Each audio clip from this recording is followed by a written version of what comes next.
नमस्कार फ्रेंड्स, मैं आज आपके लिए उषा महाजन जी की एक कहानी औरतें सुना रही हूँ। तो शुरू करते हैं कहानी औरतें। वो स्तब्ध रह गई थी, अचकचाकर जहाँ की तहाँ थम गई थी।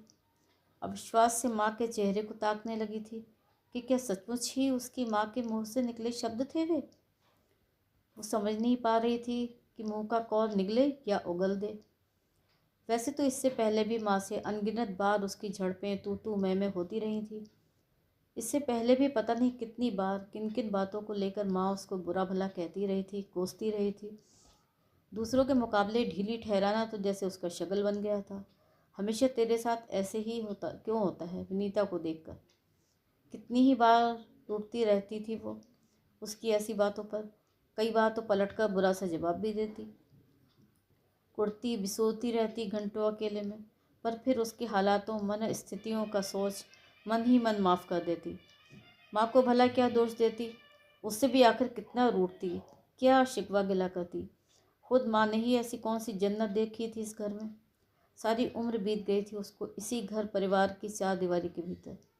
बेशक माँ कोई अनपढ़ गंवार औरत नहीं थी, पढ़ी लिखी थी जितनी कि उसके समय में शादी ब्याह के लिए ज़रूरत हुआ करती थी। लेकिन इस घर के तौर तरीक़ों के आगे सब कुछ बेकार था उसका।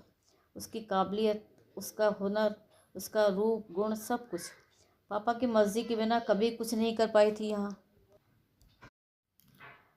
पापा की मर्जी के खिलाफ कभी कुछ कर पाई थी वो यहाँ। कहने को तो मालकिन थी घर की, पर अपनी खुशी से मजाल थी कि एक सुई भी किसी को दे सके। उसे याद है एक बार कितना रोई बिलखी थी माँ। दादी जब जब कलकत्ते से आती, माँ न जाने कितनी बार ऐसे ही घुटती रोती। दादी ने उस दिन माँ को सुनाते हुए पापा से शिकायत की थी कि कटवर्क और मुकेश वाली महंगी साड़ियाँ जो उन्होंने माँ को वरी में चढ़ाई थी, वे दिख नहीं रही थी उसकी अलमारी में। कहीं वो उन्हें मायके तो नहीं दे आई अपनी बहनों को। तब पहली बार देखा था उसने माँ को दुख और गुस्से से रोते और चीखते हुए, पापा के साथ लड़ते हुए। मेरे माँ बाप पैसे वाले नहीं हैं, पर इतने कमीने भी नहीं कि चोरी चोरी ले लेंगे बेटी से चीज़ें। ड्राईक्लीन के लिए गए कपड़ों की रसीद पापा की ओर फेंकते हुए वो तड़पी थी। ले आइए जाकर ड्राईक्लीनर से साड़ियाँ और पहनाइए अपनी माँ को ही। पापा ने अपनी माँ को कभी कुछ नहीं कहा, पर वो दिन और आज का दिन माँ ने फिर कभी वे साड़ियाँ नहीं पहनी, ना ही एक तिनका भी कभी अपने मायके वालों के यहाँ लेकर गई। शादी ब्याह का भी शगुन दिया तो पापा के हाथ से ही दिलाया। बावजूद इसके माँ ने कभी मुखर होकर पापा या दादी के विरुद्ध विद्रोह नहीं किया। जो कुछ भी किया आत्मदया से प्रेरित होकर, हमेशा अपने आप को घुटाकर दबाकर, और यही वो उससे भी चाहती थी। माँ समझ ही नहीं सकी थी कि वो शादी के महीने भर बाद ही मनु को छोड़कर क्यों चली आई थी। उसकी दी गई कोई भी दलील माँ के पैमाने पर खरी नहीं उतरी थी। आखिर क्या था, नाम ही तो बदलने को कह रहे थे ससुराल वाले। शादी के बाद लड़की का पिछला रह ही क्या जाता है जो नाम को लेकर हाय तौबा मचाई जाए। और कौन सी औरत है जो शादी के तुरंत बाद अपने आदमी को माँ का लाल कह देती है। एक ही महीने में कैसे बन जाता है वो उसका, अपनी माँ बहनों को छोड़ छाड़ कर। उसका खुद का बाप तो आज तक उसकी माँ का अपना नहीं बना था। पता नहीं कितना समझाया था माँ ने उसे कि ना मारता पीटता था तुझे, ना सिगरेट शराब पीता था, तो आखिर किस बिना पर तय कर लिया तूने कि तेरी उससे निभने वाली नहीं। फीलिंग्स नहीं थी उसमें और कंपेटिबिलिटी नहीं थी तुम दोनों के बीच। ये भला कौन सी बला है कंपेटिबिलिटी। मारे पीटे बगैर भी मर्द औरत को कितना निरीह बना सकता है, ये क्या माँ नहीं जानती थी। फिर भी पूरा जोर लगाया था उसने कि वो वापस लौट जाए, पर वो भी एक कड़क जीव थी। उसे दोबारा लौटना नहीं था। उस रीढ़ विहीन आदमी के पास तो नहीं लौटी। शादी दोबारा उसको करनी ही थी अपने लड़के की। दान दहेज उन्हें चाहिए था दोबारा। सो आपसी सहमति से संबंध विच्छेद की फरमाइश भी उन्हीं की ओर से आई थी। वो तो मुक्त हो गई थी, पर माँ पे जैसे गाज ही गिरी। शुरू हो गए थे उसके दिन रात के ताने, कोसना कुड़ना। वो यही सोचकर चुप्पी लगाए रहती कि माँ भला कैसे समझती ज़िंदगी से उसकी अपेक्षाओं को, संबंधों के उस विश्लेषण को। उसके लिए तो दाम्पत्य का वही अर्थ था जो वो खुद जीती रही थी पापा के साथ। उसे तरस आता था माँ पर। वो अगर बोझ की तरह दिखने लगी थी उसे, तो इसमें उसका क्या दोष। अभी तक खुद माँ ने अपने आप को भी तो इस घर पर बोझ समझना बंद नहीं किया था। दिन रात समेटती संभालती थी इस घर को, जिसकी मर्यादा के लिए जी जान से लुटाती रही थी। उस घर का कितना हिस्सा उसका अपना था। बचपन से ही सुनती आ रही थी वो, जब जब लड़ाई होती उसके माँ बाप के बीच, माँ का रो रो कर उचारा हुआ यही टुकड़ा, ठीक है निकल जाती हूँ अभी तुम्हारे घर से।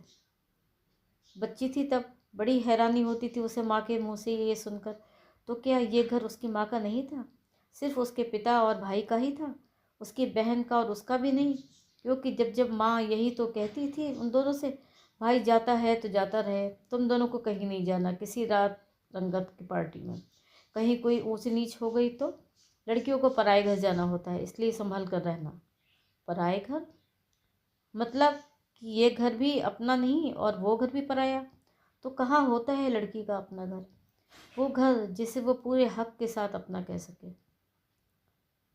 जब भाभी आई तब हठाती उसके मन में ख्याल आया कि ये घर तो उसकी भाभी का भी नहीं था। शायद इसीलिए उसने हमेशा भाई से ज़्यादा भाभी को अपने करीब पाया। उसे याद है किस तरह माँ ने और बाकी रिश्तेदारों ने इस घर में कदम रखते ही भाभी की रैगिंग शुरू कर दी थी, जिसका अंत आज तक भी नहीं हुआ था। पापा के गुलाम रही माँ को भाभी की आज़ादी भला क्यों कर आसाती? गुलाम रह चुकी औरत जब दूसरी औरत को गुलाम बनाती है तो पूरी निरंकुशता से उस पर राज करती है। उसे तसल्ली थी कि वो आज़ाद हो गई थी, चाहे कितनी भी कीमत चुकाकर। बस एक फिक्र थी तो यही कि यहाँ पिता के अनचाहे अतिथि की तरह पड़ी थी। जिस दिन नौकरी लगी थी उसी दिन उसने तय कर लिया था कि अधिक दिनों तक यहाँ नहीं बनी रहेगी, अपने खुद के घर में रहेगी, अपना खुद का घर बनाएगी। घर यानी दीवारों और छतों से घिरा हुआ मकान नहीं, बसेरा, अपना अपने व्यक्तित्व का विस्तार, चाहे एक कमरे का ही क्यों न हो वो बसेरा। बहरहाल एक कमरे का नहीं, पहली ही प्रमोशन के साथ उसे 2 बेडरूम वाला अच्छा खासा कंपनी लीज का फ्लैट मिल जाना था। 2 साल तो बीत ही चुके थे नौकरी करते और मनु के साथ के उस अभागे रिश्ते को निरस्त करने की प्रक्रिया में। प्रोन्नति के लिए अपेक्षित 3 सालों की अवधि को पूरा होने में बस 1 साल और बाकी था। जहाँ इतना किया था इंतजार, वहाँ 1 साल और सही। वैसे भी वो घर में रहती ही कितना थी, खासकर रोहित से दोस्ती के बाद से। शुरू शुरू में माँ बहुत भभकती थी उसके देर सवेर घर आने को लेकर। पापा भी बकबकाते रहे कुछ दिन, पर दोनों ही धीरे धीरे अभ्यस्त होते चले गए थे उसकी नई दिनचर्या और जीवन शैली के। बेशक उसके और माता पिता के बीच की दूरियां खासी बढ़ती जा रही थी रोहित को लेकर, विशेषकर जब माँ को पता चला था कि वो विवाहित था, बाल बच्चेदार। कई तरह से घुमा फिराकर और कभी कभी सीधे भी माँ उसे चौकन्ना करती रहती थी कि जिस रिश्ते को लेकर वो इतनी उत्साहित थी उसका कोई भविष्य नहीं था, बशर्ते कि रोहित भी उसे लेकर उतनी ही संजीदगी से सोच रहा हो। कभी अच्छे मूड में होती तो अजीबोगरीब बातें करती माँ, मसलन की फिल्म अभिनेत्री वैजंती माला और डॉक्टर बाली के जैसे किस्से गिनाने लगती कि कैसे अभिनेत्री के लिए उसने बीवी बच्चों को छोड़ दिया था डॉक्टर ने। वो क्या कहती बताती माँ को। रोहित के साथ अपने रिश्ते को वो माँ को नहीं समझा सकती थी, समझाना भी चाहती तो माँ कहाँ समझती। दरअसल इस रिश्ते को समझाने, खोलने या इसकी व्याख्या को लेकर उसने खुद भी अभी तक कोई माथापच्ची नहीं की थी। उसके बीवी बच्चे थे वो जानती थी, और ये भी जानती थी कि वो एक सुखी परितृप्त दाम्पत्य नहीं जी रहा था। उसकी पत्नी की अलग एक दुनिया बन चुकी थी और रोहित की अलग। अगर वे एक घर में एक छत के नीचे रहते थे तो सिर्फ बच्चों के हितों को लेकर। उसने संकोच के साथ ही पूछा था एक बार रोहित से कि क्या उसकी पत्नी को उन दोनों के संबंध के बारे में पता था। तब रोहित ने इतना ही कहा था, उसे पता भी चल गया तब भी कोई फर्क नहीं पड़ने वाला। खाई हमारे बीच पहले से ही मौजूद है, तुमने उससे कोई ख़ास गहरा नहीं किया। हाँ, बस एक ही बात स्पष्ट कर देना चाहता हूँ मीतू, कि मैं उससे अलग नहीं हो पाऊँगा। बच्चों को लेकर आखिर मेरी भी उतनी ही जिम्मेदारी है जितनी कि उसकी। ये बात हम दोनों पति पत्नी के बीच तय है। माँ को क्या बताती वो, और भला क्या वो समझ भी पाती उसके और रोहित के इस विचित्र अरेंजमेंट को? लेकिन वो खुद तो समझती ही थी ना। बेशक विचित्र था वो अरेंजमेंट, लेकिन माँ और पापा के बीच के संबंधों से अधिक विडंबनीय तो नहीं। रोहित और वो किसी रिश्ते में बंधे न होने के बावजूद एक अदृश्य से बंधन से बंधे थे। एक दूसरे से एकदम करीब। माँ पापा के संबंधों में एक रिश्ते के नाम के सिवा क्या था, वो कभी समझ ही नहीं पाई। खैर, उसे क्या पड़ी थी दुनिया भर के इन विश्लेषणों की। वो तो इतना ही जानती थी कि उसकी और रोहित की केमिस्ट्री एक थी। क्या सचमुच ये प्यार था, सच्चा प्यार? शायद हाँ। वे एक दूसरे के प्रति सहजता से आकृष्ट हुए थे, एक दूसरे के अतीत वर्तमान से निरपेक्ष, एक दूसरे से बिना कुछ चाहे मांगे। वो कभी नहीं पूछने वाली थी कि वो उसे कितना चाहता था और उसके लिए क्या कुर्बानी दे सकता था। और शायद वो भी नहीं पूछने वाला था उससे कि वो कब तक उसका साथ निभाने वाली थी। उसे नहीं पड़ना था इन चक्रव्यूहों के चक्कर में। जो जैसे चलता था चलता रहे, यही जीवन की नैसर्गिकता थी। अब उसके लिए यही जिंदगी का प्रवाह था। रोहित के साथ जीवन के किस किस रंग को नहीं जिया था उसने। पता नहीं कितने फिल्में, नाटक, फेयर, मेले उन्होंने साथ साथ देखे थे। पता नहीं कितने घंटे एक दूसरे की ध्वनि तरंगों को सुनते फ़ोन पर गुजारे थे। लंबी ड्राइवों के दौरान पता नहीं कितनी कितनी देर तक एक दूसरे की बाहों में मदहोश पड़े रहे थे। पता नहीं कितनी बार दोस्तों के फ्लैट, होटलों के कमरे उनके शयनागार बने थे। रोहित ने ही एक बार चिंतित होकर पूछा था, अगर कभी? तब पूरे आत्मविश्वास के साथ बोली थी वो, believe me, I will never go for abortion. अपने बच्चे को जन्म दूंगी मैं। हिम्मत है मुझ में दुनिया को फेस करने की। तुम्हारा तुम जानो कि तुम अपने आप को और लोगों को क्या जवाब देने वाले हो। रोहित कुछ देर के लिए सोच में पड़ा जरूर था, पर उसे याद है उसके चेहरे के भाव को निश्चल और नैसर्गिक थे। अगर तुम्हारे भीतर इतनी हिम्मत है तो मैं भी कोई बुज़दिल नहीं हूँ जान। हम दोनों साथ साथ फेस करेंगे परिवार को और दुनिया को। माँ को उसने कभी अंधेरे में नहीं रखा। हर बार वो जब जब भी रोहित के साथ गई माँ को ज़रूर बता कर गई। पर लौटने पर माँ के चेहरे पर फैले जिस तनाव से रूबरू होना पड़ता था, तो लगता था उसे अंधेरे में रखना ही बेहतर था। माँ की सारी चेतना जैसे उसी के जीवन, उसी की गतिविधियों पर संकेंद्रित हो आई थी। चाहे आधी रात को लौट अपनी चाबी से दरवाज़ा खोल भीतर घुसती, वो माँ के कुछ न कुछ कहने के बहाने जगा हुआ ही पाती। माँ उसके निजी जीवन का हिसाब पल पल रख रही थी जैसे। हैरानी हुई जब एक दिन अचानक पूछा उसने, तुझे अभी पीरियड्स नहीं हुए मीतू? पहले हफ्ते तक तो हो जाते थे हमेशा।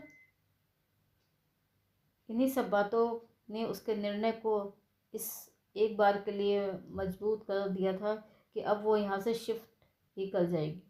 बस इंतज़ार था तो मार्च के महीने का, जब दफ्तर में प्रोन्नतियों की सूची घोषित होनी थी। इस साल हो ही जाना था उसका प्रमोशन। जिस तरह जी जान लगाकर उसने काम किया था इन 3 सालों में। वैसे भी 2 ही तो लड़कियां थी इस दौड़ में, एक वो थी, दूसरी विनीता। उसकी संभावनाएं विनीता से तो हर हाल में अधिक ही थी। वो पोस्ट ग्रेजुएट थी कोरियन भाषा में और विनीता ने सिर्फ बीए किया था और नौकरी लग गई थी। उसे तो ये नौकरी सारे इम्तहानों से गुजर कर मिली थी, और ये नौकरी विनीता को कैसे मिली थी सारा दफ्तर जानता था। माँ को उसने यूं ही बताया था तो वो उसकी वही कूप मंडूक सी टिप्पणी, पहले पता होता तो हम ही लगवा देते तुझे बीए करते ही। किसी को कहा कर, तेरे पापा के भी तो कितने ही जान पहचान वाले ऐसे। वो तड़प उठी थी। आपने कहकर लगवाया होता मुझे तो थूकती भी नहीं इस नौकरी पर। पढ़ाई लिखाई इंसान को बेहतर बनाने के लिए होती है, ना कि घटियापन पर उतारू होने के लिए। विनीता कितनी सीढ़ियाँ चढ़ लेगी ऐसे ही लोगों के कंधे के सहारे। मुझे नौकरी अपनी योग्यता के बल पर मिली है। मैं अपने काम से आगे बढ़ूंगी और विनीता को पता चल जाएगा कि। लेकिन कई बार अपनी आस्थाओं पर उसे खुद ही संदेह होने लगता। उसकी तमाम योग्यता, मेहनत और ईमानदारी के बावजूद उसे वे काम क्यों नहीं सौंपे जाते जो बॉस विनीता को सौंपते रहते थे। बॉस की केबिन में उनसे डिक्टेशन लेती तो विनीता, कोरियन डेलीगेशन के साथ इंटरप्रिटेशन के लिए बैठती तो विनीता, कोलकाता, मुंबई, बेंगलुरु की कॉन्फ्रेंसों में शिरकत के लिए चुना जाता तो विनीता को। बॉस केबिन में तो बॉस उसे भी बुलाते थे। शुरू शुरू में ऑफिस के बाद रुकने को प्रस्ताव भी रखा करते थे घुमा फिरा कर। एक आध बार डिनर पर चलने के भी निमंत्रण आए। मीतू हर बार पीछे हट जाती रही। क्यों भला? दफ्तर के काम से इन सब का क्या लेना देना? 9 से 5 तक पल भर को भी वो खाली कभी नहीं बैठती। अपने हिस्से की ट्रांसलेशन का काम वो समय से पहले ही पूरा कर लेती। विदेश जाने वाले इंजीनियरों टेक्नीशियनों को कोरियन भाषा के क्रैश कोर्स की ट्रेनिंग देना उसके जिम्मे था। अपने काम में कभी कोई कोताही नहीं बरतती थी वो। कभी कहीं से उसकी कोई शिकायत नहीं है।